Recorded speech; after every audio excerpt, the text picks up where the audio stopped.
Welcome, ladies and gents, to my review of Land of Bad. This is written and directed by William Eubank, co-written by David Frigerio. Probably butchered that, so apologies. It stars Russell Crowe as a drone pilot and Liam Hemsworth as a Air Force JTAC. Luke Hemsworth is actually in this as well, which I genuinely did not recognise. When I came to, take a look at the full cast list, it said Luke. I'm like, have I got the wrong name? Is it Liam? Is it Luke? Which one is it? Didn't actually recognise him. Genuinely didn't recognise him. And he, good role, basically, but sort of blended in as opposed to the Hemsworth name, as it were. Now, straight off the bat, I really enjoyed this film. I had a really good time with this film. I've been saying for a really, really long time that we need these mid-tier movies. And that is not to denigrate this film in any way, shape or form. We very, very clearly understand and know when a film is designed to be a blockbuster. We know that they used to come around only every so often and they would be blockbusters. But theatres used to tick over on what I would consider a mid-tier film made for a reasonable budget with reasonable names in it. No, huge names or anything like that. And they used to get really quite good feedback. People really enjoyed them. I'm clearly old, as you can tell from my whiteness in my beard. These used to be a dime a dozen, and they used to be thoroughly enjoyable films. We don't get them very often anymore, but this is one of them. It's a mid-tier film. I have it on good authority. This was made for about $14 million, and you may not have seen it because the marketing, there hasn't really been that much. It's been marketed for a little under $500,000 or so. So you probably haven't seen much about it, but this is a genuinely good film. This is a return to that mid-tier film that you would, it would often launch stars. You would often get the likes of an Arnie in it occasionally, or a Sly, or people like this. And now you get a Russell Crowe in it. But I want to spend a little bit of time talking about those mid-tier films, just briefly anyway, into this review. Because I think it's important. Those films now have been taken over by the likes of Jason Statham. There was another mid-tier movie that I would consider mid-tier, which was Beekeeper. Now, although people have said that's good, it has Jason Statham in it.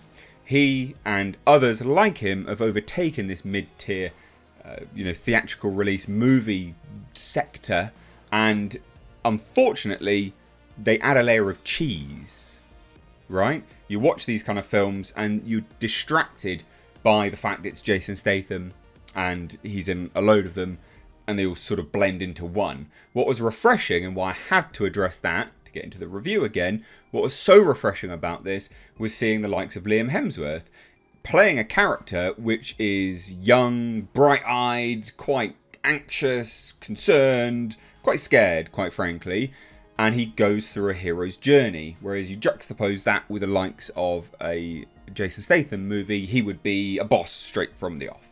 And it's kind of a bit boring and it's played out, and although they have their place and their fun, this was very refreshing to see that not like that. But what was so refreshing about this film, again, was that hero's journey, which we don't often see anymore.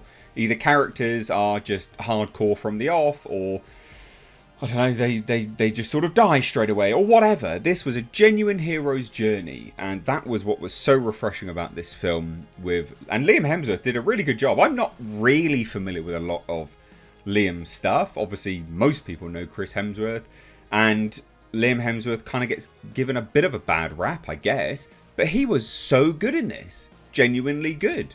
Genuinely good. Russell Crowe chews up the scenery. He's loving this. He's absolutely having a blast, and in the best possible way. I really have liked Russell Crowe's return to films again. And it's so nice seeing someone that, clearly just is so top of their game and having such a good time with it. His drone pilot was fantastic. So let's talk about the opening to this movie, because it sets the stage. Even before we get the title card of Land of Bad, we're introduced to these two characters which are going to be opposing one another during our film. Drone pilot Russell Crowe, introduced in quite a nice manner, sort of builds up his character here and there with interaction nicely, and it makes sense. It starts to build it nicely. And then you've got Liam Hemsworth's character introduced, interacting with the other crew, and it builds it up quite nicely. And we go one. But it's not done in a forced way. These characters go nicely with one another. And again, because it's setting up the stage and they are going to be interacting with one another, it makes a lot of sense. And then, of course, they eventually do, and it lays the framework for the rest of the movie. But I really like that as an opening. Really like that as an opening. One of the absolute standouts of this, to me, was for a movie which, again, not very little marketing, very little budget. The visual effects, in terms of the actual practical effects, big explosions, big bombs going off, huge things, you know, lots of fire, lots of gunplay, all of this stuff, was so well done. It was so well done. It was so well done. I had so much fun with it. It felt like a much bigger movie. And it all felt like it had weight. When bullets went through people and inevitably people did die, it added layers of risk, layers of weight to the actions that are going to happen, which is why at certain points in this movie I did genuinely think, crap, our lead character could just die right now, which is something you don't get very often because, again, people, you know, cannon fodder, people die pretty easily, but no characters that you've spent some time with in the story tend to die very often in modern films. So I really enjoyed that. There are certain scenes, the cinematography is great. I really like William Eubank and his cinematography elements. Genuinely, I've enjoyed that quite a lot, and I really enjoy. I guess this would be William Eubank's textbook flair, is when he adds layers of slow motion. I like it. I genuinely like it, and I like it because it adds weight. He times it in very, very key points to add either dramatic action weight or, paired with that, dramatic emotional weight, and I like it a lot. I think it's great. And again, this wasn't done gratuitously. It was done very, very well. Score was really good, actually, and didn't necessarily blend in. You know, there's a score which stands out because it's crap. There's a score which blends in because it's forgettable. And there's a score which stands out because it's a character. This sat somewhere between a character and slightly forgettable. It was very good in parts. Sometimes it did blend in, and I literally can't remember anything about it. But it was good. Like, we're still talking very, very good, very enjoyable. What else? Again, they look like they shot some of this day for night, which I'm not going to hold it against them at all. And I must speak with William Eubank to see whether that is something that they did. And full disclosure, William Eubank I've actually had on the channel before. I interviewed him for quite a lengthy time, actually, to do with his movie Underwater. And yeah, I mean, he is the director of Underwater, for those that may be more familiar with that or his other works. He also did The Signal with Lawrence Fishburne. Great movie. Strong recommendation. Honestly, all in all, I had such a good time with this movie. It is a bit of a throwback. It's not what you expect. It's good fun. And actually, Liam Hemsworth was bloody good in it. I mean, I'm amped. You can tell I'm amped. You can tell I had a genuine emotional reaction to this. I actually had a good time. It didn't feel like a chore. It is actually a reasonably long movie. It's just under 2 hours. And I was expecting it, you know, when an action movie like this is like 2 hours, you're like, oh, it's going to be a bit... No, it was good. It wasn't over long. Pacing was really, really good. And the editing's great as well. It's been so long since I've watched a movie where there's good editing and it just hasn't flitted around and you've gone, have I just had a brain aneurysm, or did the editor have a fit? Like, what has gone on here? It's been so long since I've watched a movie that's just pretty seamlessly edited. Really, really nice. And the hero's journey of this character actually makes sense. You know, you're watching it and you're like, oh, okay, yeah, okay, wow. You know, it makes sense. It's done quite nicely. Again, nothing gratuitous, nothing, I'm a badass, blah, blah, blah.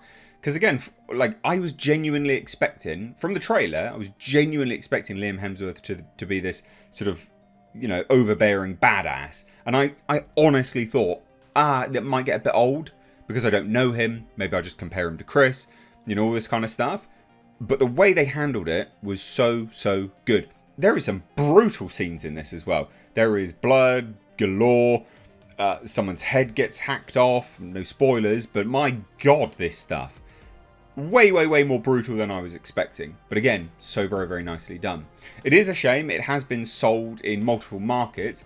It was currently shown this weekend. It released yesterday. And it was shown across... No, yesterday or Friday, I think, actually, sorry. In the States, it was only shown to 1,000 theatres. Thereabouts, anyway.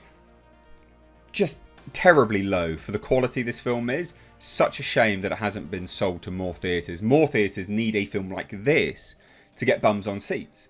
So if you have a chance to watch it, it is in your local theatre, please go and watch it. It was good fun. It was a really good fun film. And I actually do not think, if you regularly frequent my channel, this is one of these films. I don't often recommend films. I'm like, oh yeah, I enjoyed it, or I won't recommend it. This I would strongly recommend. It has been sold in the UK, but it's not coming out for a while. I think it's released in like April or something like that, which is tragically far. Strong recommendation. I had a great time with this. Strong recommendation. I haven't shown any footage over this review. Primarily, ladies and gents, because it is made by, you know, it's got a few distributors attached to it, and, you know, in different markets and things. They may copyright claim it, so, you know, I can't show any footage. But I'd recommend you go watch the trailer, and I would say what you think of the trailer isn't necessarily all that's going to be in the movie either. So it was a good time. Strong recommendation. Had a good time. Good Sunday viewer. I mean, I had a good time watching it now. So anyway, cheers, ladies and gents. If you've managed to watch it this weekend, which I hope you have, or hope now you're enticed to, please do let me know down below what you thought. Again, strong recommendation. Cheers, guys. Take care. Bye-bye now.